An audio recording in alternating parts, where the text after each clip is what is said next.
is wrong. That's what I'm proposing. That's what I'm proposing, that we look at conflict in a different way. Conflicts in multiculturalism in a different way. It doesn't harm anyone. So antagonism and animosity, this animosity that we have with your opponents that you disagree with, stem from a concept that we can call a we-they distinction. Okay, that there's a group that is defined by the others, people outside of your group. And it is because of this distinction that animosity and antagonism appears. So I hate to be rude, but I'm just going to continue and I'll answer you later. All you're doing is looking at your silly notes which some lecturer has given you. The question is, what happens next? What happens next is this. I will continue. So we see that there are many forms of relations, okay, in a we-they distinction.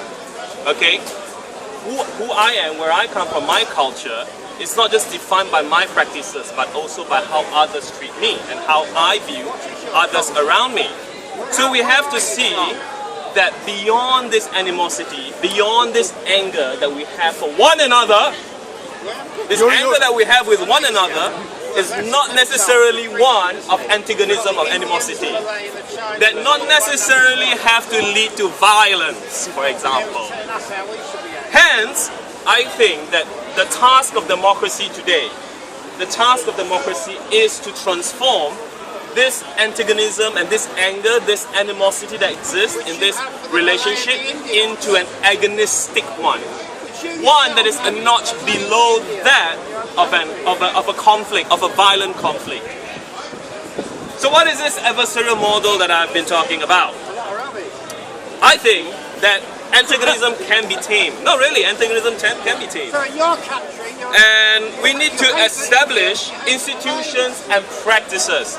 Institutions and practices in society that allows disagreements to take place in a common space where we do not have to treat one another as enemies. Thank you. So, one question that I hope to end my talk with is, do we have legitimate political channels? Do we have platforms or channels for us to embrace conflict, to talk about conflict, to talk about disagreements that we have with each other without resorting to treating each other as enemies? That is all I hope to propose, and that is all I hope they will think about. They will help us to understand what multiculturalism is and the problems behind. Thank you. So, any questions? Yes, Russia. Well, I think it's a bit naive. It's good. The intuition is good, but it's a bit naive. Because what would you say about the very hard historical conflict between two groups? They really disagree with each other.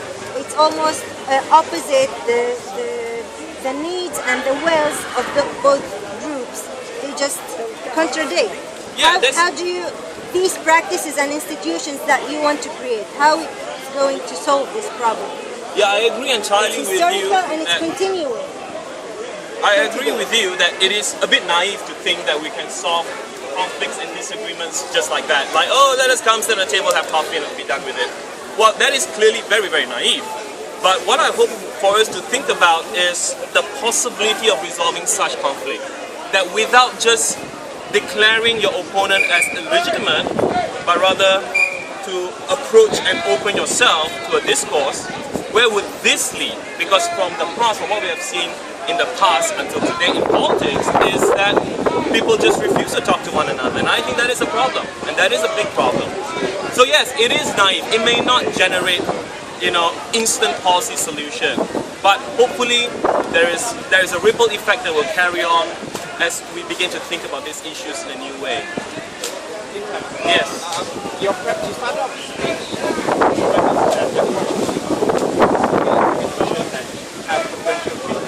now, that is one of the debates in multiculturalism. Oh, that's one of the debates. The other debate is that the community is larger than the individual. Okay. That the community will decide, or the community has a role to define what the individual is. Okay. So usually in multiculturalism it's a debate between whether the individual should take precedence or the community should take precedence. Yes? There should be equality. real life, groups have different access to resources.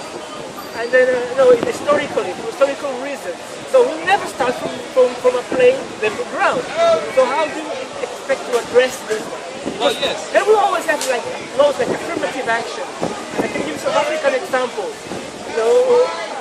How do you expect to address this issue within your framework? Yeah, I mean, socio-economic inequalities do exist in a lot of ways, and in many countries, for many social groups that are disadvantaged, that are just marginalized and disenfranchised, simply because they have no access to it at all.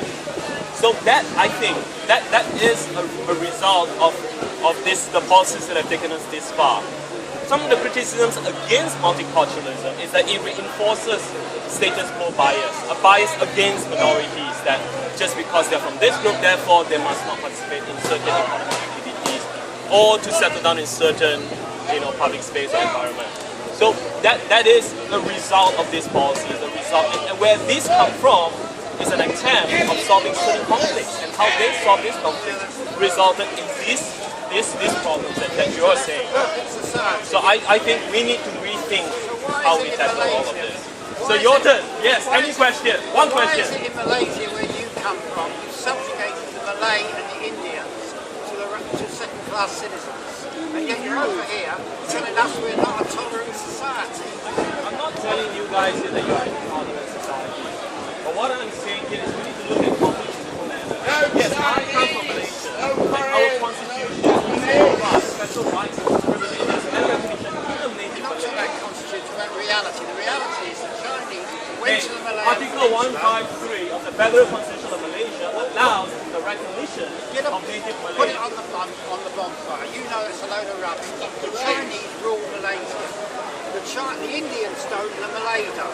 You say that the Malay people are lazy, Well, and the Indian people you subjugated. I would talk to you your about forefathers came from China. I will talk to you about Malaysian politics, okay?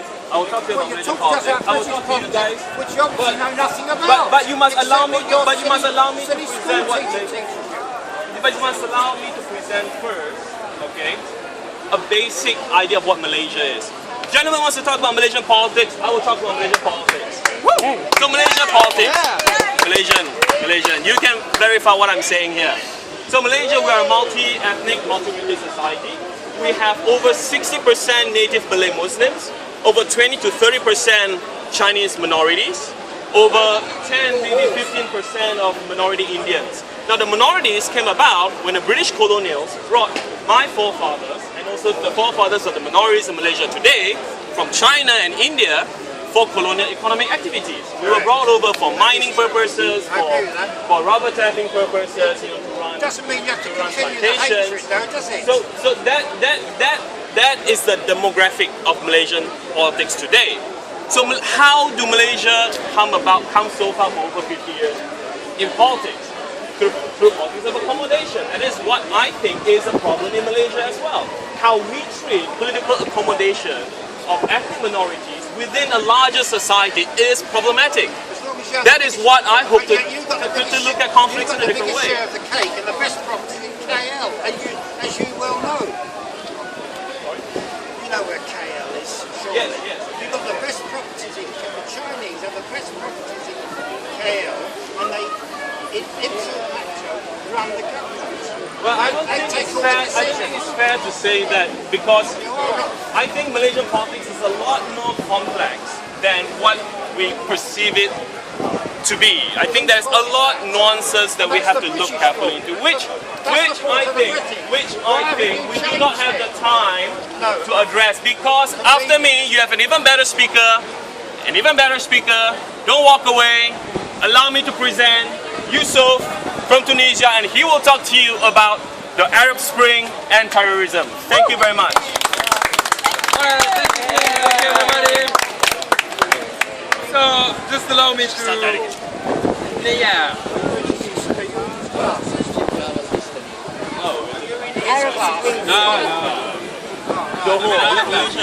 So just let me start by saying, a few words. Arabs are not fit for democracy. Arabs are a bunch of terrorists who just throw themselves in like bombs and that's all they do. And as you know, they are a backward nation. So they were a backward nation.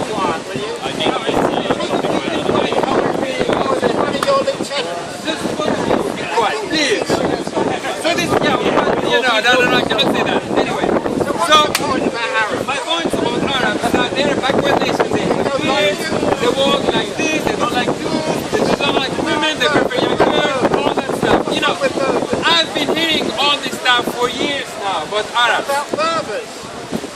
They are Berbers, but Berbers are the same thing because they're Muslim, same shit. Anyway, I've been hearing this stuff for years now. And you're only 19.